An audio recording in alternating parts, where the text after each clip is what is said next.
So student, in this lecture we are going to see the sequencing problems, that is the sequencing model.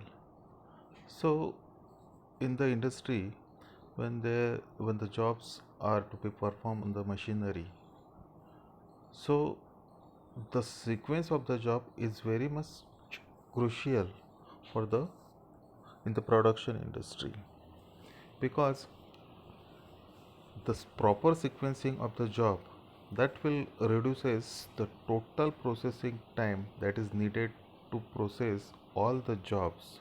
And if the sequence is proper, the total processing time can be minimized or optimized. Okay, so by proper sequencing means we have to arrange the number of jobs in a such a way that the machines which are going to process that jobs, or the operator, that should be remain that should uh, that should not remain idle for waiting of the job, in terms of waiting of the job. So thus we can say that the sequencing is a tool which can reduces the idle time of the machinery or the manpower, and in this we can save the time, and we can improve the productivity of the organization.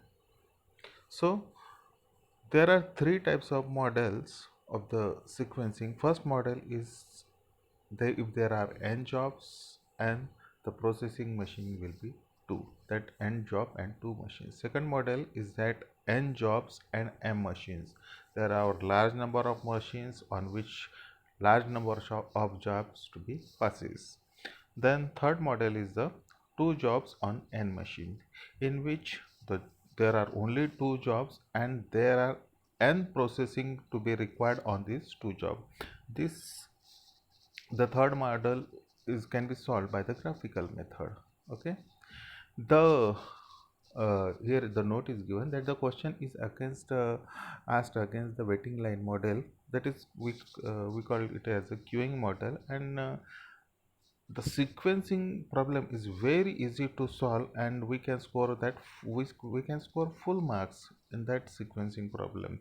And in the waiting line problem, there are number of formulas, maybe 15 to 20 to 25 formulas are there. You have to keep it in mind, and you have to apply that formula for that particular model. So I think it is somewhat inconvenient in comparison to sequencing problems. Okay, now let us see the first model, that is n jobs on two machines.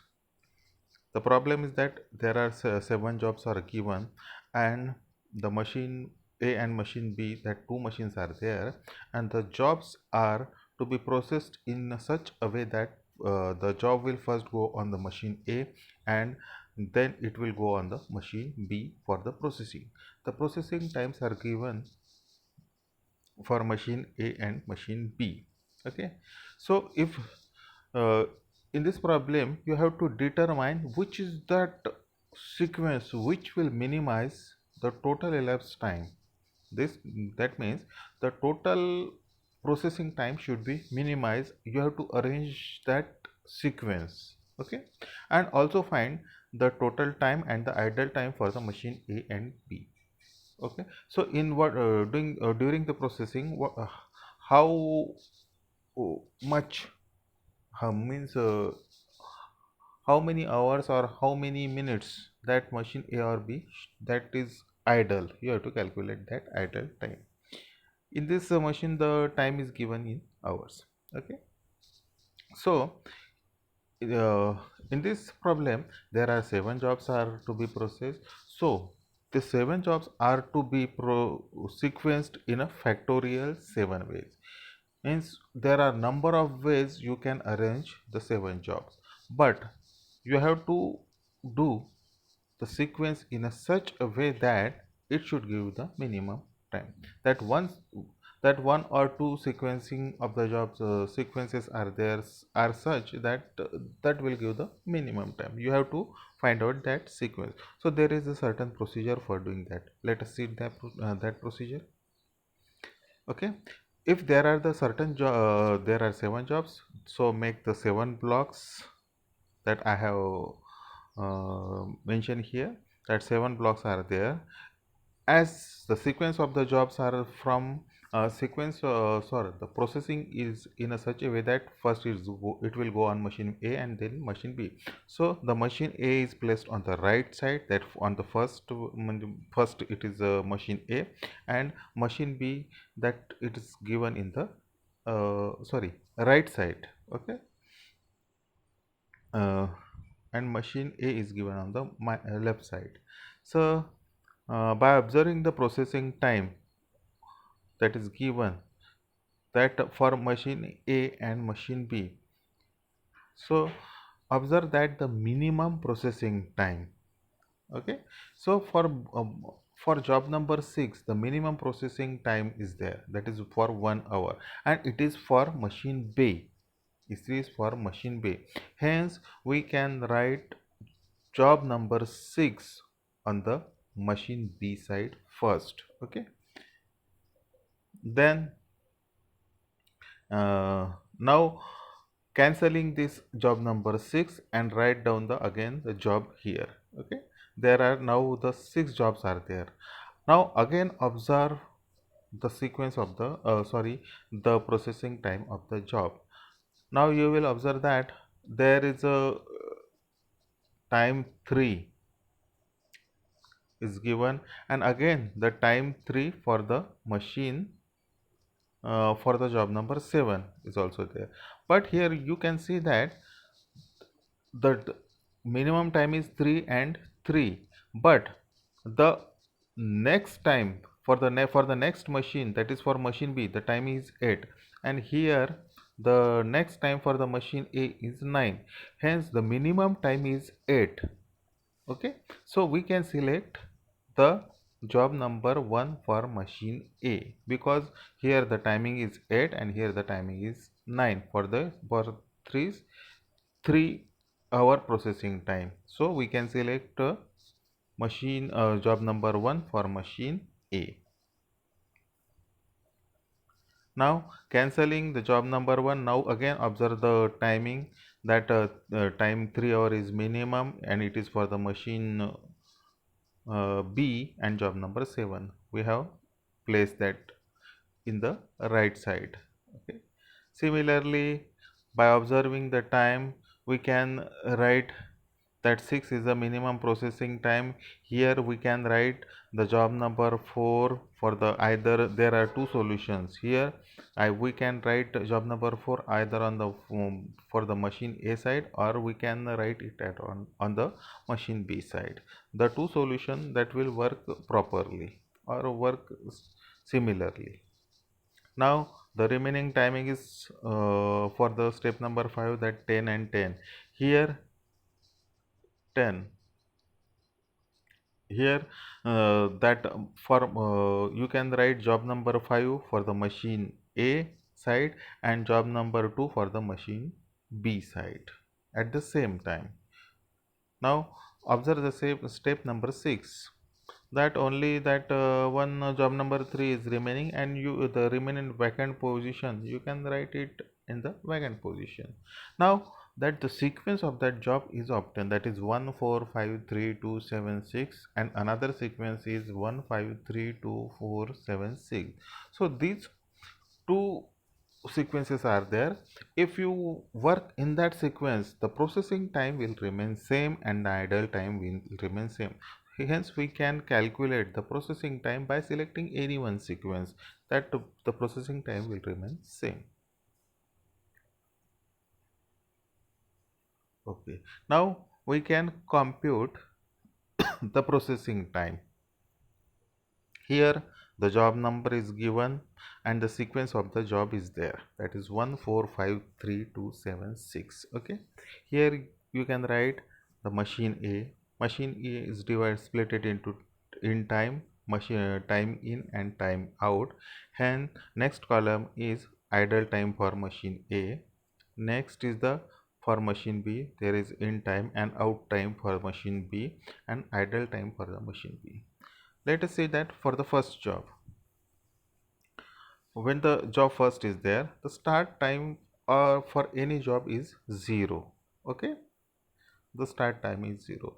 And by observing the job and the processing time, here we can see that here we can see that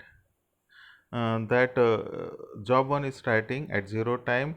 It requires 3 hours, hence out time is 3.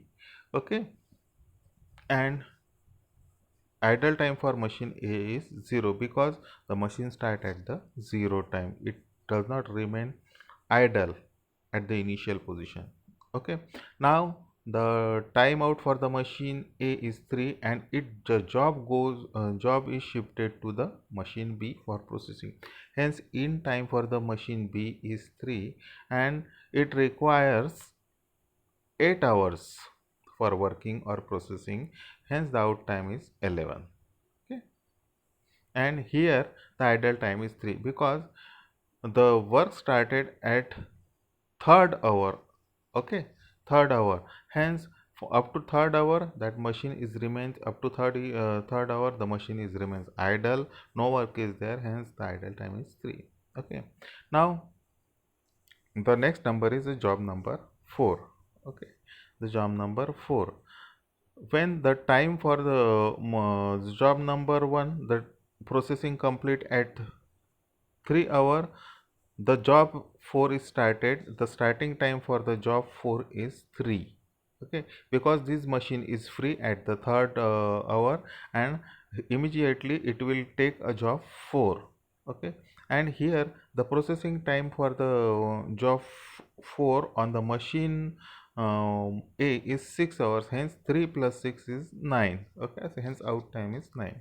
And here at the ninth hour the machine is free and the job is completed.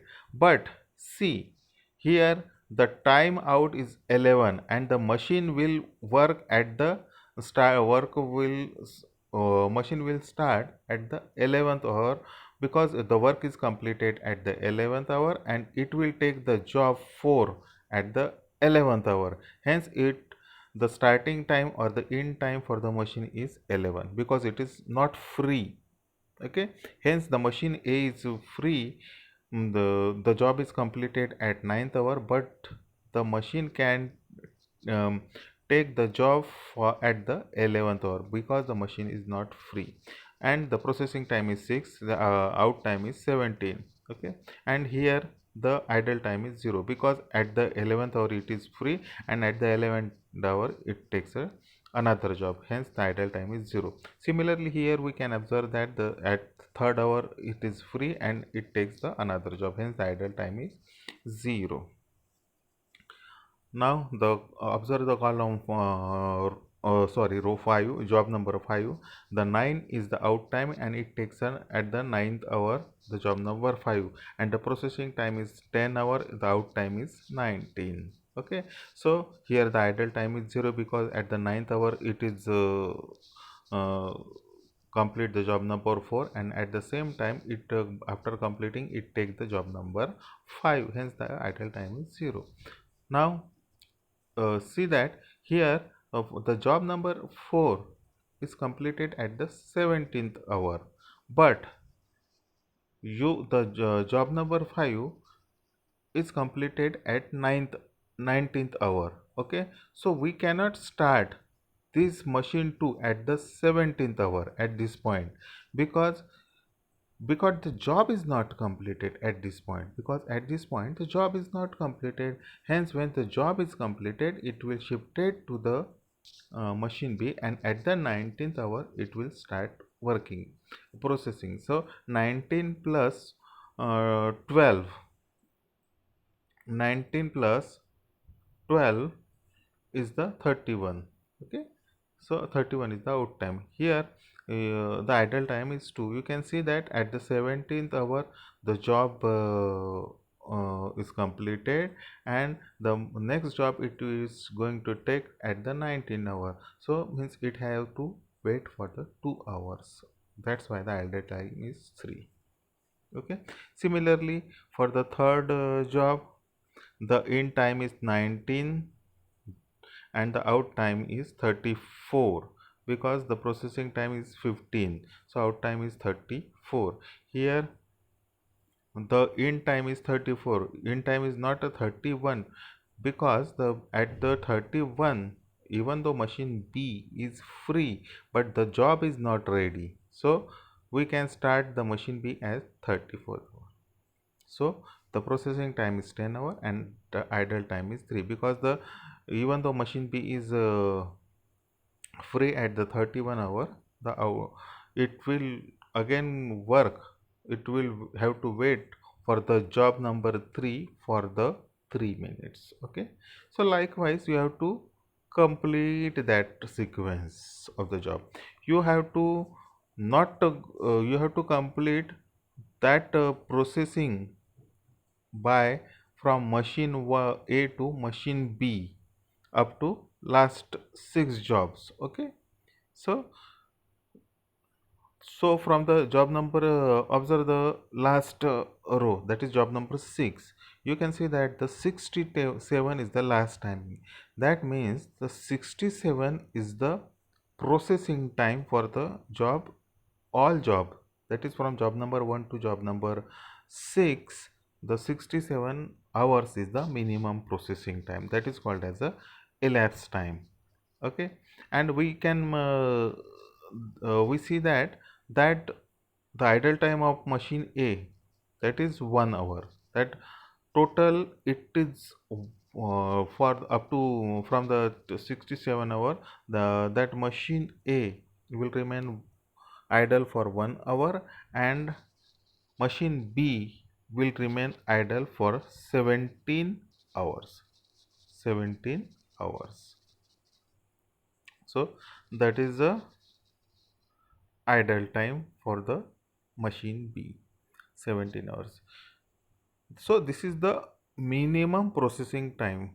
Okay, so thus we can solve this problem. You have to just write down the what is the total processing time and what is the idle time for the machinery, and you have to calculate the sequence of the job properly and carefully.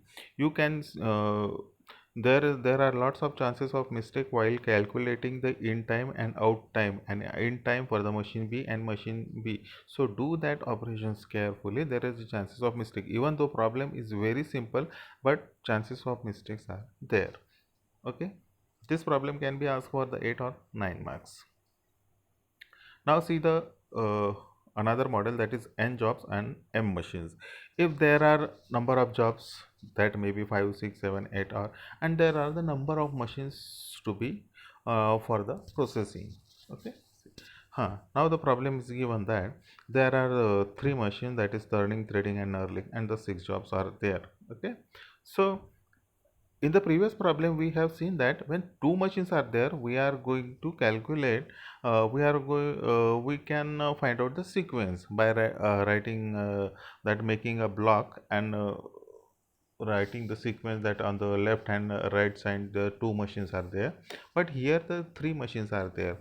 Then how can we calculate, how can we find out the sequence of the job? Okay, so in this position we have to consider that these three machines or four machine or five machine into two imaginary machines or fictitious machines. Okay, and see that the we have considered that three machines into two imaginary machines, and the processing time of these machines G and H is the sum of the processing time of machine of turning and threading. That the processing time of machine G is the timing of threading, turning and threading, and the processing time of machine H is the timing of threading and knurling. Hence we can sum up that time. Okay, we can sum up that time. And now we have converted the problem into two machines. Now we can find out the sequence of the job. As in the previous problem, we have we guided you about that how the sequence to be developed or formed or to find out. Then same procedure is followed here.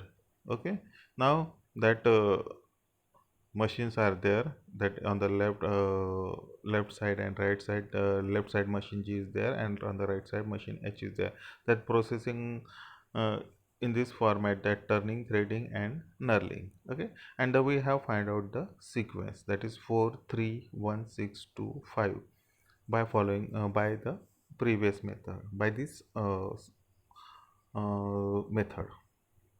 Okay, now this is once we have find out the sequence, again we have to convert that two jobs into sorry, two machines into three machines, and the processing time can be calculated by using this tabular format. Again we have computed the total processing time, and we have converted the two machine problem into three machine, and the sequence of that operations are the turning, threading and knurling, which is already given in the problem. Okay, now you can see that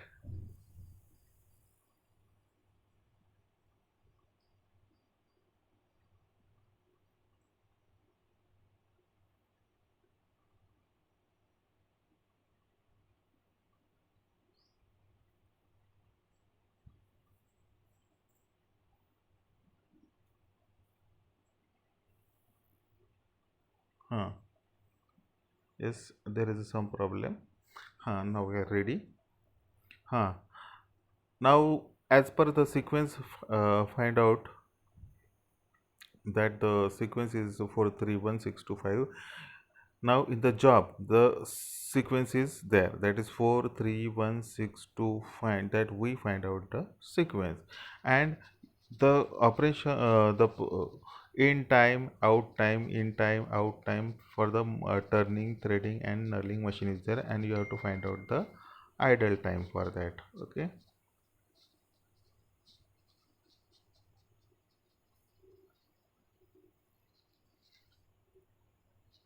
okay, so start with the job number 4, that is in time is 0 and the processing time is required for this is 2, then 2 is the in time for threading operation, then 6 is the processing time, 2 plus 6 is 8. Okay, here the threading machine is remain idle for 2 minutes. Okay, and the in time for the machine knurling machine is 8, and the processing time is 12, and hence the out time is 20. Okay, hence the machine knurling machine, that is remain idle for the 8 hours. Okay, so as the same procedure we have followed as in the previous example, and that here you can find out that the processing time for the uh, that 6 job is 77. Okay, 77.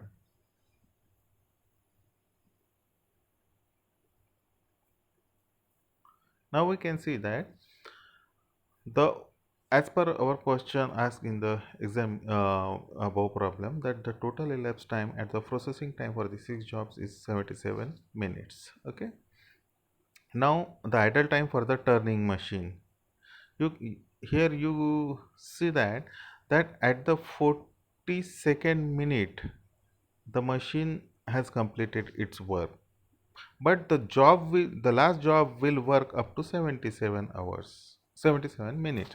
So machine 2 will remain idle after 42 minutes.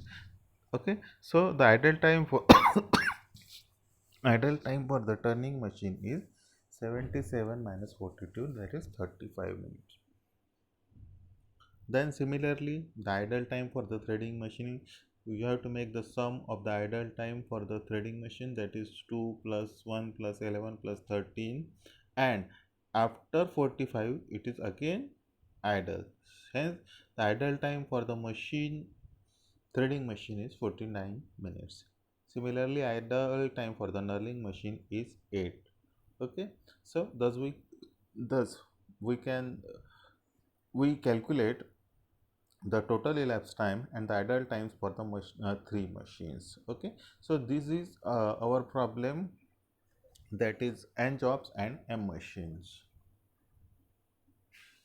If the machines are increased, see the another problem. If the machines are increased, in the previous problem we have seen that there are the three machines. If the machines are increased, then how can we solve the problem? There are m machines.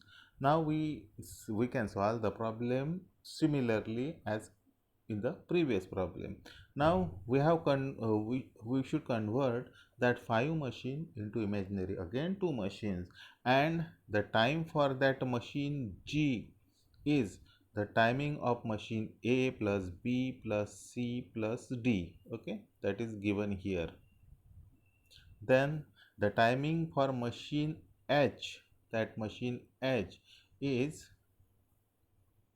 machine timing of machine B plus C plus D plus E. Okay, thus we can find out the processing imaginary processing time for the machine G and H, and on that basis we can find out the sequence of the job, and we can compute the total elapse and the processing time. Okay, so that is the about the sequencing problem. It is very easy and simple to solve, but only the calculation part or the carefully you can you, means you can check the calculation properly, because there are chances of mistakes are there. Okay, so